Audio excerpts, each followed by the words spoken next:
Here's what's coming up on today's show. They already had people that wanted to work with them. So it was kind of like step out of the payroll thing, working for somebody else. Right, W-2. Yeah, and stepping right into the 1099 world. And all of a sudden, they actually are doing pretty well. Welcome to the How Money Works podcast with Craig and Jennifer Moser of Maestro Wealth Advisors, serving you throughout the Triad of North Carolina for more than 30 years. So look, hey, you find yourself between jobs and it can be frustrating, right? Whether you're fired or laid off or chainsawed your leg, either way, you got to figure out what to do with your financial opportunities, guys. So let's go through some things for folks to think about should they find themselves in this position, especially when the job economy is still a little choppy out there right now. So let's. It is, and the reason why we're doing the show is because in our area there are some employers that are looking at doing layover. Airline pilots. Travel. That's I'm already right. thinking about travel. Layoffs. And so this is top of mind out there. And so we wanted to address it head on in today's show. And although the employment numbers seem to sound so good, we're seeing more and more layoffs in different companies. So think about it and understand, you probably ought to at least consider it if you think you might have a job that's in jeopardy. Absolutely. So let's get started. Let's jump into the first one. And, you could even think about how people responded after COVID. Some were like, hey, I don't know if I want to go back to work, especially if you're close to retirement. My brother was in this boat, guys. He was, hey, is it a time for a new career? Like, I don't know if I even want to go back to this particular job. So maybe if you're laid off or decide to leave, maybe it's just time for something different. Yeah. Well, big question would be, do you have enough time to start over? If you're doing something new and it needs to be something that pays you, do you have enough time for that new career? Would you do something different, and how much training and time would it take? Or do you already have the skill set? That's kind of, there's a lot of different questions to ask other than just heading off in a different direction. So if you're going to do something that's not just the same job at a different company, a new direction, then you need to have thought it through, because you might have some hungry days there going between that transition of, I need to learn how to be an IT person and I'm not. So maybe you have 2 years of education. Do you have enough money back? Does your spouse earn enough money to carry you while you get there? Can you make it work, I guess is what we're saying. So just thinking, dadgummit, I'm going to go in a different direction. Usually as you get a little further on in a career, you've also got to look at, how long do I have to get this done? And do I have enough to make it a compelling thing to do as a change? And maybe what you were doing at this particular company, maybe you can translate that into something very similar in another company. And maybe the situation will be better, maybe less hours, maybe less commute. That kind of thing. So those skills can transfer over, not necessarily a new career, but just a new employer that appreciates what you can bring to the table. And sometimes you'd be surprised how that looking at somebody else, opportunity and preparedness meet. Let's say you're in your 50s, you've been doing a job 20 some years. I mean, if you look at another job, you might be surprised at how many people will jump at that particular skill set if you have one. Yeah, exactly. Yeah, that's a good point. And maybe you parlay this, guys, into just working for yourself. Maybe that's always been, a dream. Well, again, do you want to take your skill set and go out on your own? So we've had clients that worked in manufacturing jobs. They were engineers, and they went out and took that and did jobs that they worked for themselves, made very good money. It's always a little nervous, when you don't have that steady paycheck and Big Daddy throwing the check at you every month. That's a scary thing if you're used to working for a salary. But if you have that skill set and you go out on your own, can you do it? So I know people that have done the manufacturing thing. I know people that were plumbers, but they work for companies, heating and air conditioning people, electrical people, and they're able to translate that into either working for themselves or, working for somebody else. So does that approach make sense to you? Have you done some work? First of all, you're probably going to need a few contacts to make it work until you're established. So, for my friends that went from the manufacturing to on their own, they already had people that wanted to work with them. So it was kind of like step out of the payroll thing, working for somebody else. Right, W-2. Yeah, and stepping right into the 1099 world, and all of a sudden, they actually are doing pretty well. Right. So developing that network and that support system is helpful. And if you've never been a business owner, there are some tremendous benefits to being a business owner with expensing things out, with creating a retirement plan and a program just for you, depending upon if you need employees. So there's some things to think about in getting it set up correctly, but it can be very rewarding. Yeah, Jennifer, you have experience in helping other people actually get the pieces together of that business. So things that you'll need to think about, how do you handle, the payroll? Because you'll have money coming in, but do you know how to pay the taxes on the income? Do you understand, which ledger entry to make? Do you have health insurance? Do you have, some sort of retirement plan if you are not really right at retirement? And these are things that obviously we have experience with and can help you to walk through some of the decisions. And we're pretty comfortable in this venue helping people to be entrepreneurs and on their own. Craig, you hit on it too. What do you do about health insurance for that person who is between jobs? And that is that can strike fear in a lot of people's hearts, depending upon their health and also depending upon their belief that they really need to have that health insurance. I know some young people don't think it at all. They're like, I don't care. Invincible. I'll just, private pay it, not realizing how quickly a devastating thing can occur. And really the cost of health insurance, depending upon your age, can be quite sizable. So, a couple of things. If you're in between jobs, there usually is something called COBRA that will allow you to keep your existing health insurance if you have health insurance on the job for about 18 months, right? It might be at a different rate than you're used to paying. Maybe the employer's not kicking in their part and you got to kick in both parts. But typically you can continue that insurance for 18 months. Where does that get you? Does that get you to 65 in Medicare? Are you still short? Are you going to be able to cover any gap with that?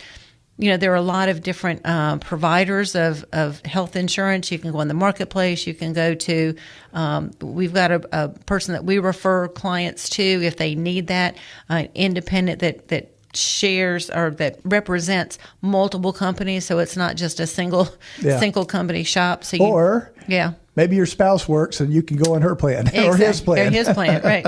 So, there are ways to cover it, but definitely think about that health insurance component. How are you going to cover that nut? So whether we've made that transition to thinking about what we're going to do, what about some more of these financial sides of this if we find ourselves out of a job, guys? So, Jennifer, you touched on the health insurance. So just whether you've left or you've been fired, is it a good time to roll over the 401k? Wait, I'm going to give Craig's answer. It depends. Yeah.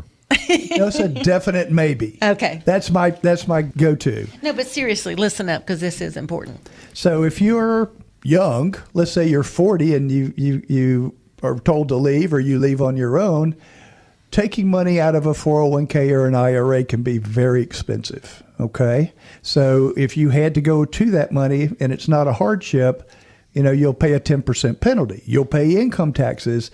And then the other side of that is, let's say you're 55 years old or older and you decide to terminate or you're terminated. Leaving money in the 401k might be a good decision. Now, that doesn't mean you have to leave it all, but there is a special provision that if you are over the age of 55, so 55 or older, you can access that money without that 10% penalty. It's called Rule 55 if you want to look it up on your own. But you have to be employed at your current job at the age of 55 when you're terminated. And then you're able to draw out of that 401k account until you're 59 and a half without that 10% penalty. Why 59 and a half? Because at 59 and a half, the 10% penalty goes away. Anyway. So you've got 4.5 years there that you want to play with. And Craig, we actually worked with a client probably a couple years ago looking at this situation where they were getting ready to call it quits and they had money in their plan. And you looked at what their expenses could be in the next, it was basically 2.5 years before they became 59 and a half, Right. and basically left that amount of money with a little bit of fluff in there with the 401k in case it was needed, in case they didn't find that next job, Right. in case they wanted to retire. And that way they could then Not roll pay a over. penalty. And they rolled over the ballots. Right. And that we allowed left- them to diversify, right? Yeah. And to really create a robust retirement plan outside of the 401k, but keep that as a safeguard. So your 401k is something you get used to. I mean, you get used to the money going in. If you figure out how to look at stuff and change money around, you get used to that. But really, it's just a menu of mutual funds. You have the large cap, small cap, mid cap, international, all that sort of stuff. So understand that you can probably do a little better if you have the world to select from versus just that menu of investment. So anyway. I mean, that 401k, if you're in that 55 and 50, before 59 and a half, you probably have a quite sizable amount of money in there. And the thought of losing your job and then also potentially losing that money is not appealing. So diversification and having some professional guidance on those funds may give you a little bit of peace of mind. So, guys, let's pick this conversation back up and talk about possibly dealing with a severance package. Right. Craig, or any kind of money. When my brother was let go at the end of 23, he was let go in October, and they gave him enough of a severance package that lasted him throughout the rest of the year. And he wasn't sure if he wanted to activate anything for his 401ks or monies or Social Security even at that time. And his advisor told him to wait till the new calendar year, 2024, so it didn't bump him a tax bracket. So there's lots of things to consider, right? You said most of what I was going to say. Oh, well, go ahead. So I was just trying to tell a story, but yeah. Yeah, lump sums versus the monthly installments is always a question, which is best. Do you get the option? So for your brother, if he had gotten a lump sum and it was a big lump sum, let's say that it was a lump sum for a year, because I see companies around here, some of them give them a year severance sometimes. Right. And that had dropped into his regular income in October, where he had already earned 10 months of salary. All of a sudden, his tax rate's pretty high, Yeah, right? big time. Pretty high. And other things might impact you, such as what if there's a year-end bonus? Well, that was a nice little trick. Maybe you didn't get that because you got the severance in October. Or, if you look at it, is there some of these companies will let you continue to contribute to the 401k. Some will not. Now, we'll just tell you that. But, can you have matching funds? There's a lot of things as far as vacation if you hit an April or something and you're still on the payroll. So you need to take a look at it, And then the next question is, what do you do with the money? Right. So some of you will need the money to continue to pay your current bills. So pay your current bills. Let that money deposit into some sort of bank account where you have access, credit card, checking, all that other stuff. And just don't go and buy the boat and the RV with that money. Just understand that that's got to take you through until you find another job. But let's say that you do find a job rather quickly and you still are getting money or got a big bolus of money in a lump sum. Okay, now you have the opportunity to make a couple of decisions. One of them would be, do I save this money for my future? Can I put it in some sort of investments? Doesn't have to be an IRA. You can just invest the money. And can I make this something that will benefit me out in years to come? So, invest for growth, invest for income, those types of things. Or do I have debt? Because we get that question close to retirement. Should I take money out of my retirement accounts and pay off that house and that car? And the answer usually will be no, because of what it will cost from a tax perspective to access the money. But if they gave you a severance and you have the money and you're looking at, do I get out of debt or do I put this in an investment, then there is where the financial planning comes in. You have the opportunity then to measure and say, if I need this money back, hey, I just got a windfall profit there and I can put that back and that got me over the finish line for my retirement savings. Or the other side of it is, can I ding off all this debt? Can I get those payments off of me to where I'm cruising into this last 5-6 years and hey, guess what? I don't have that extra payment to get off of there. And so it's a very nice thing to do. Yeah. And we didn't really talk about this, but it depends upon your age. If you are between jobs, we see a lot of young people, their main insurance is really a group plan through their employer. So not as much with the older folks, but the young folks, if you are between jobs, look at your insurance and do you need to have some supplemental insurance until you find that next job, depending upon how long it takes, because maybe you've got some mortgage, you got kids, whatever. Are those expenses going to be covered for a surviving spouse or whoever's going to be watching those children, if you were to go away? So, well, there's more to it than just the life insurance. So what if you don't die? I mean, having disability coverage to say, okay, I was in a car wreck. I was coming home last Friday and there was a terrible wreck. It was awful. And it was awful. I won't get into it, but it was terrible. And so if someone was injured, but not killed, I guess is the way to say it, now you can't go to work. How are you going to pay the bills? I mean, the life insurance will pay if you'll just go ahead and pass away. But if you didn't, you need to have something in place that will pay after maybe 30 or 90 days to make sure that you have a cash flow and you haven't just spent all your savings and have to go look at that 401k and try to figure out how to get money out of that. There's a lot to think about. And so just kind of getting your head around it and saying, if this is something that may be happening, because there's a lot of stuff moving around these days.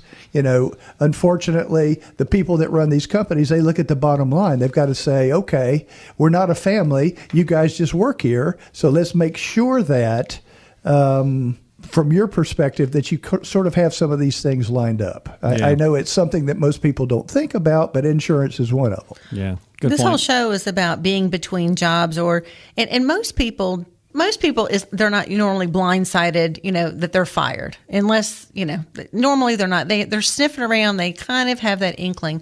One thing, and we talked about some tax planning, but if you are one of those lucky people that have deferred compensation, you do want to look at how your deferred comp is laid out, because typically you'll have a year before you actually leave a company that you may be able to tweak some of those plans and look at the tax consequences of multiple plans, how the money's coming to you, and how that's going to impact you from a tax standpoint. Yeah. We had a very intricate case, probably 5 years ago, with someone from Old Dominion. Right. And I bet they had 7 different deferred compensation plans, and didn't realize that, every year when he chose a different plan, what that would mean from multiple plans layering and what it means in any given year. And so we looked at that, and he was going to have a huge tax hit in several of the years because it wasn't stretched out. Right. A lot of things happened. So we were able to, in that last year, for him to make those modifications that then when he was ready to, on his terms to retire, or not on his terms if you were severed, to be able to have that stretched out. Though. You actually found a little clause in there that you were able to act on, and it helped him to be able to get it across the finish line with the negotiation part. Right. But just in general, if you separate, the tax implications could be that lump sum severance. Does it hit you in 1 year, or are you able to maybe stretch it into this year and next year, or will it come to you in monthly installments or something like that? So you need to have looked at that probably with your tax planner and say, okay, Mr. CPA or EA or Miss CPA and EA, how can I best structure myself to do that? So, for example, let's say that it's going to be a big windfall profit and you're already a charitable person.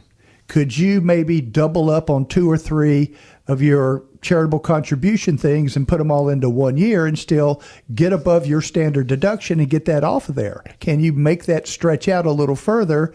You won't pay for 2 or 3 years, but you did the big one this year, and it allowed you to be able to deduct that off of that otherwise taxable event. Do you have other things that you could, write off, things that make sense for you, so that you're able to, just look at this and reduce the taxes. Maybe you have to do 401k and do it before tax. We usually talk against that, but okay. I mean, if you're going to pay 37% in taxes, maybe you need to be realistic and say, okay, this is a one-time event.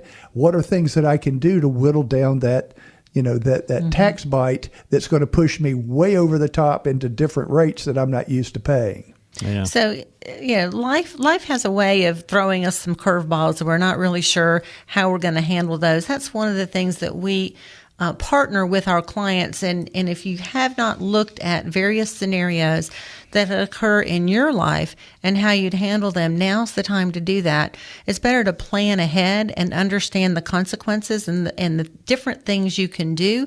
It gives you much more options, and you basically, it has usually a better outcome. The only way to do that planning is to pick up the phone and give us a call at 336-448-1086. Let's sit down and talk about your particular situation. What are your concerns?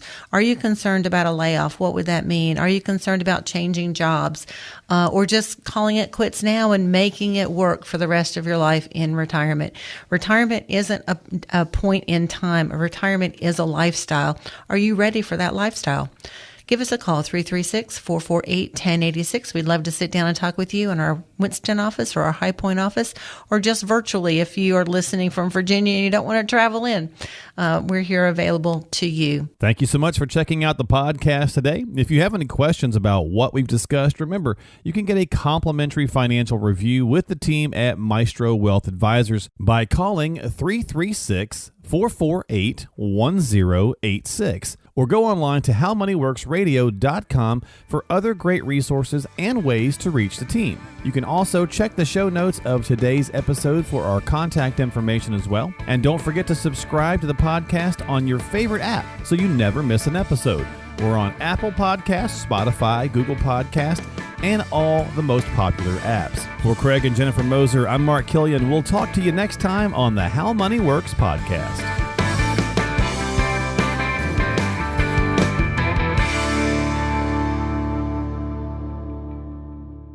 Craig Moser is a financial advisor and certified financial planner. Securities offered through Avantax Investment Services, member FINRA SIPC. Investment advisory services offered through Avantax Advisory Services. Insurance services offered through Avantax Affiliated Insurance Agency.